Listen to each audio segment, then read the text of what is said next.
अमेरिकी विदेश मंत्री की चीन को बड़ी नसीहत, अंतर्राष्ट्रीय नियमों का पालन करे चीन। एंटनी ब्लिंकन ने कह दिया, क्षेत्र में शांति सुरक्षा के लिए काम करने के लिए हिदायत दी।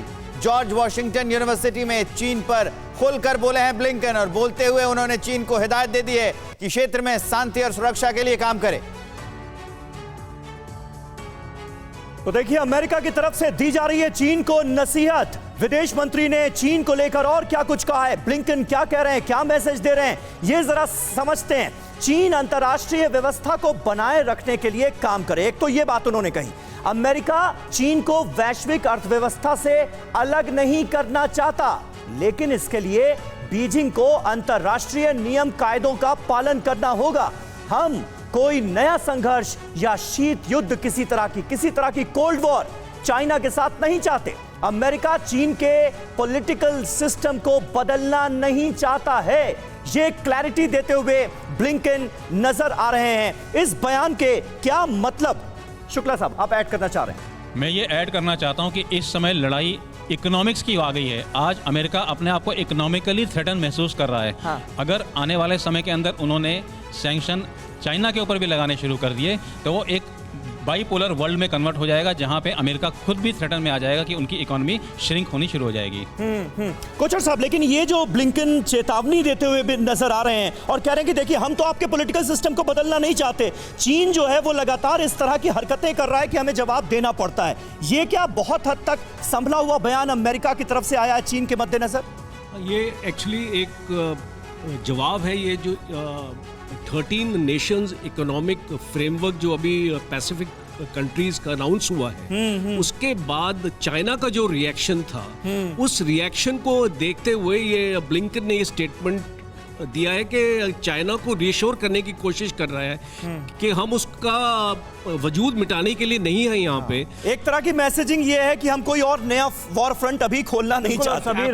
समीर, जो पेंटागन के बड़े अधिकारियों की तरफ से पहले भी बयान दिया गया कि अगर 2 फ्रंट खुल जाते हैं तो अमेरिका के लिए बहुत मुश्किल हो जाएगा। ये पहले ही एक्नॉलेज किया गया पेंटागन की तरफ से। और देखिए, अमेरिका और चीन के रिश्ते वक्त के साथ खराब ही होते जा रहे हैं। आइए समझते हैं कि पिछले कुछ वर्षों में कैसे और क्यों दोनों देशों के बीच तल्खी बढ़ती चली गई। जरा इस सीक्वेंस को भी समझिए। ट्रंप के कार्यकाल में अमेरिका चीन के रिश्ते असामान्य रूप से बिगड़ते चले गए। दुनिया में कोरोना फैलाने के लिए ट्रंप ने खुलेआम चीन को जिम्मेदार ठहराया। ट्रंप ने चीनी सामानों पर भारी भरकम टैरिफ लगाए। इंडो पैसिफिक में कई बार दोनों देशों में टकराव जैसे हालात बने। बाइडेन के आने के बाद दोनों के रिश्ते और भी खराब हुए हैं और बाइडेन ने भी चीनी सामानों पर व्यापक टैरिफ जारी रखा है। यूएस की अगुवाई में इंडो पैसिफिक में चीन विरोधियों का गठजोड़ और मजबूत हुआ है। पिछले कुछ समय से ताइवान को लेकर दोनों बिल्कुल आमने सामने हैं। हाल ही में अमेरिका ने इंडो पैसिफिक इकोनॉमिक फ्रेमवर्क का गठन किया, जिसका जिक्र कोचर साहब कह रहे थे, और भारत और दूसरे सहयोगियों के साथ बने इस फ्रेमवर्क के साथ चीन को काफी परेशानी है। चीन की चिंताएं भी बढ़ी और यही वजह है कि चीन के साथ धीरे धीरे ये तल्खी बढ़ती ही जा रही है।